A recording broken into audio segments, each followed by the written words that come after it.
Welcome back to another episode of Permission Granted Podcast. We are joined today with Shelly, Kasha, and Kim has taken some time off, and we're sending our best wishes to her. And today's topic is a really powerful topic that I think we can all in general, especially at this time of the year, we can all relate to. And it's about empowered decision-making and how to make our best decisions without fear, without resentment, without feeling stressed and overwhelmed, because especially now, right, ladies, you guys are, when this episode airs, they are in their Thanksgiving because they're in Canada. And for us in the States, it's going to be the next month. And it almost seems like as one holiday comes, the other one is there. It's Happy New Year. We're done. And here's a new year. And like the evolution of stress and decision-making can really paramount us. How do you guys feel about that topic? And how does it relate to you and anything that you've had to make empowered decisions on the spot without stress? Yeah, I feel like there is just so much going on, just like in our personal lives right now. You know, like school just started up. We're already into Canadian Thanksgiving. Then we have Halloween, which is like my favorite. And then, you know, it's like your guys' Thanksgiving. And like you said, it's like bing, bang, boom. And from Thanksgiving on, it's like that Christmas chaos. Right. So we've got, you know, what kind of activities should we be involved in? What kind of things should we be buying for Christmas? And who's coming to visit? And where are we going to keep them? And there's all of these things just piling up, and we kind of get lost in this chaos, and it's really, really overwhelming. Right. So then, is that even a good time to be making big life choices? You know, what if you have, you know, I know lots of people like to put their houses for sale during this time of year. I can't even imagine, right? Like, how would you really make an empowered choice for yourself in that space? I think that's the conversation we want to have today. I know I need to like pump the brakes and take some time for me, right? We're always sort of saying like, take that time for ourselves. And it's really, really important because you gotta feel out what feels right to you. Right, Kasha? Agreed. And I find when there's so much coming at you, whether it's, you know, good stress, so to speak, or bad stress, you know, things going on with family and holidays to boot and things,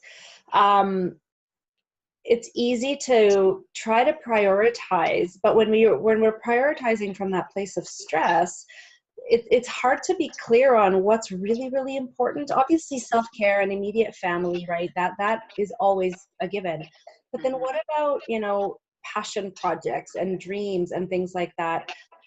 I think we have such an imbalance of clarity around what's necessary, what we want versus what we should, right? All the expectations and things like that. So yeah, it's hard to quiet that stressful chatter in the brain and really decide, okay, yes, you know, even though this passion project right now maybe doesn't fit, I'm not saying no to it forever. I'm saying no to it for right now, or being so clear that you can decide, you know what, it doesn't matter if the sky is falling, I am sticking with it because this is what sets my soul on fire. And it's that level of clarity that we all want, and yet it seems like such a slippery fish sometimes, you know, because that's such an amazing point, because like you said, it's almost having the clarity and knowing that it's not a no forever. It's just for not right now, because you're focusing on something else, but that doesn't diminish the importance of that one thing that you're going to just let go for the moment. That's awesome. Yeah. And it's, you know, for me, I find it's a practice. It's a habit. Making decisions is like it's a habit. Making good decisions is a habit. And if we don't make the small decisions when we're not stressed out, and know what that feels like, that deep yes or the hell no, then when things get rough or when we feel squeezed, it's going to be even harder. And I mean, my kids, you can, you know, I probably drive them crazy with this, because sometimes, you know, you ask them like, what do you want for dinner? I don't know. It's like, what if you did know? And I know this feels so trivial, and yet we're building skills. It's like the $1 million question in every household. Right. But what's for dinner? And then no one has an answer. And then when you implement what you're making, oh, we're having that again? Yeah. I Yeah. just asked you, what do you had the prefer? choice. You had the choice and you didn't make it, so I made it, right? But that's, it's that, how often do we allow our stress to make the choices for us? Mm-hmm. Mm-hmm. And that's powerful, because often more than not, we are led by stress. And I think knowing, like you said, that practice to really ask ourselves, is it important for us to make that decision right now? Mm-hmm. Can it wait until I'm feeling the pressure is less for me to have to make that decision? Or can I table that for a minute? Yeah. And then get back to it and revisit it? And I think that's the power that we all have that we forget.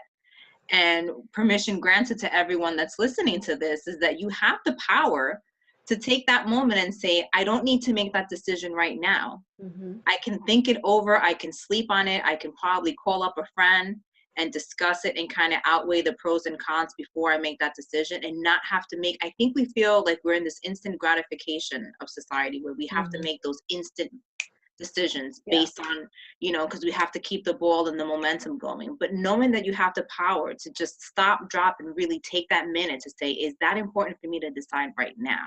What do you ladies think? Yeah, I love that, because I think right now, especially right now in today's time with social media and all of the things that we have coming at us in the day, it's like we try to operate our human bodies on that technology level of speed and, rate of decision making and like rapid fire everything. And we just don't give ourselves time to feel anymore. Right. And I think that that's really the most important thing, is to like feel what is going on and not allow yourself to make decisions based on what you think or assume somebody else is giving you, or what you sense is like a time boundary. Like we have time, we're running out of time, right? All the time. Like if we can just take a breath and pause and not allow those things to rush us through the process, because it doesn't matter. I always tell people, it doesn't matter if you are trying to decide when you should go for groceries, like before or after you pick up the kid. It doesn't matter if that's your decision, or if it's like, should I sell the house right now? Or should I take this program? Or should I go back to school? It doesn't matter.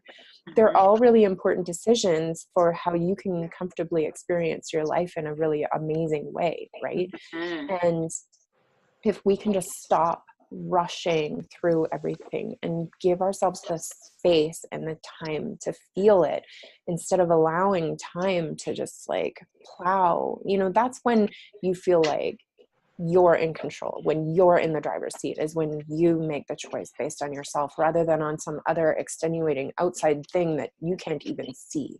And the number one thing that, I know I've definitely struggled with this, I still continue to in some areas, is what other people think. Yeah. What do other people think of me if I make choice A versus choice B, right? And it's not necessarily even a lack of confidence. It's like generational conditioning of whether you call it keeping up with the Joneses, which I have opted out of a long time ago, but there's that niggling sort of what are they going to think, right? What do they think of me? Are they going to approve? And so I think this is just like a human quest for getting to know ourselves and getting to trust ourselves. That's like the big monster that jumps out at you from behind the rock or behind the tree as you're sort of walking your path. And then the other one is the FOMO. It could be that too, trust me. Fear of missing out, right? Fear of missing out. If I say no to something instead of saying yes to everything, right? Am I going to miss out on something? And the truth is, you're not going to miss out if you make choices from that heart-based, calm, collected. And it doesn't matter how long it takes you to get calm. Right? And even Abraham Hicks talks about this. If you make a choice from that chaotic place, chances are the vibration of the outcome is going to be chaotic. Whereas if you take the time to practice that calmness and the alignment and trust, chances are the outcome is going to be aligned. Yes. I always say what's for you is meant for you. Like you don't always feel like every opportunity is that golden opportunity, like you were saying, to say yes to everything because of the fear of missing out, like what's going to happen afterwards. And I always, like, you have to know that if it's meant for you, no matter what happens and what distractions come along the way and what setbacks you have, that if it's meant to happen, it will happen amidst the chaos or not. Yeah. It's Yeah, true. you can't miss And it. to have that confirmation and that awareness to know that if it's meant for me to actually do this, go through this, purchase this, align to this, the universe definitely has your back, and it will put you where you need to be. Mm-hmm. Regardless whether there's stress, chaos, or overwhelm, it'll happen for you. Mm-hmm. Mm-hmm. Yeah. Yeah, So for about some sure. permission slips, ladies. Who wants to go first? I'll go first. Mm-hmm. Permission granted to really stop, drop, and give yourself that moment to know that the decision doesn't need to be made right now. Definitely take time to think about it, sleep on it, like I said, call a friend, use a lifeline, and know that it's not like life ending, life altering. It doesn't need to be made right now. And really do your due diligence to know that it's coming from your heart and it's not coming out of resentment or out of FOMO or out of any other space other than, like Shelly was saying, when you're really feeling into that decision making. Yeah. I think you covered all of the permission slips right in that one. I'm going to give a interesting metaphor here. So permission granted to brew your coffee. Okay.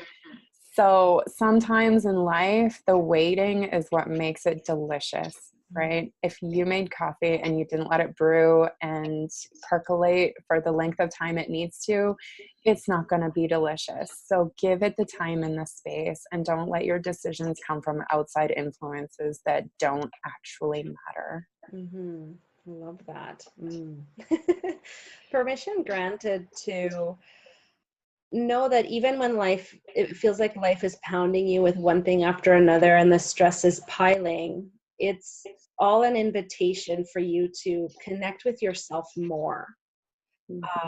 And make the decision from that place of, how is this going to fill me and be interesting for me, rather than that place of I'm not whole and I need this to fix me, right? You can look at it as those two sides of the coin, as I'm already whole and this decision is going to expand me, versus I'm not enough, I'm broken, and this decision is going to fix me. So Beautiful. Those were great permission slips. So I hope you guys will watch this again if you need to. Tag a friend. Make sure to subscribe if you haven't subscribed. The subscribe button is below the video. Feel free to grab your manifesto that we have, that I think we created all of our life declarations that we feel that empower us to make these empowered decisions. And that's it for this episode. So I look forward to seeing you guys in the next episode. In the meantime, remember to take care of you, and permission granted to do what's best for you. Thanks for being here. Talk to you soon. Bye. Bye.